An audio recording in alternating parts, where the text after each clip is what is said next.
Bonjour, je suis présentement devant le Théâtre Paradoxe, cette grandiose salle de spectacle que l'on aura le plaisir d'inaugurer le 11 décembre prochain à l'occasion de notre deuxième édition du banquet pour l'accès à la justice. Il y aura avec nous plus de 400 personnes issues du milieu des affaires, du milieu juridique et du milieu communautaire pour une soirée qui s'annonce haute en couleurs. Nous pourrons compter sur la présence de Denis Coderre, maire de Montréal, sur celle possiblement du ministre de la Justice, M. Bertrand Saint-Arnaud, qui était également avec nous l'année dernière, ainsi que Jacques Fournier, juge à la Cour d'appel du Québec. Mais également pour s'amuser, on terminera de cette belle soirée avec les Lost Fingers, avec qui vous pourrez danser, chanter et fêter avec nous la justice québécoise.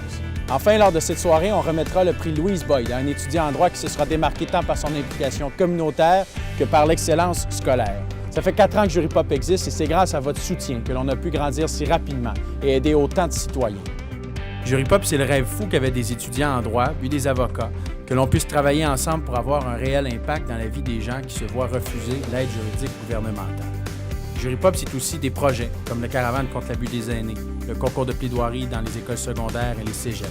C'est un guide pour éduquer les agriculteurs en matière d'obligations environnementales et de contrats.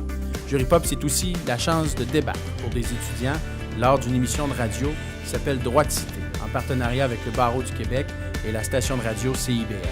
Jury Pop produit aussi le journal Faits et causes, qui vulgarise de façon claire les questions juridiques impactant notre quotidien, afin d'inciter les citoyens à apprendre et à mieux connaître leurs droits.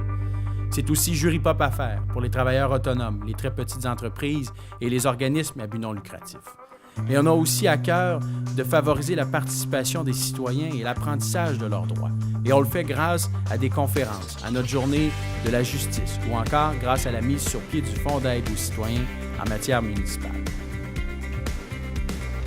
Aujourd'hui, le regroupement des cliniques juridiques Jury Pop est fier de s'appuyer sur le travail de plus de 20 avocats et avocates, d'une notaire, de 40 employés, en plus de 30 administrateurs et de près de 200 étudiants en droit bénévole. Nous sommes finalement à Québec, à Sherbrooke, à Saint-Constant, à Longueuil et à Montréal. Tout un réseau mis au service de l'accès à la justice. Pour tous nos projets, pour l'accès à la justice, pour les citoyens que l'on aide au quotidien et pour que l'on puisse continuer à servir ces mêmes citoyens, je vous attends en grand nombre le 11 décembre prochain à 18h ici au Théâtre Paradoxe pour qu'ensemble on puisse être fiers de notre justice.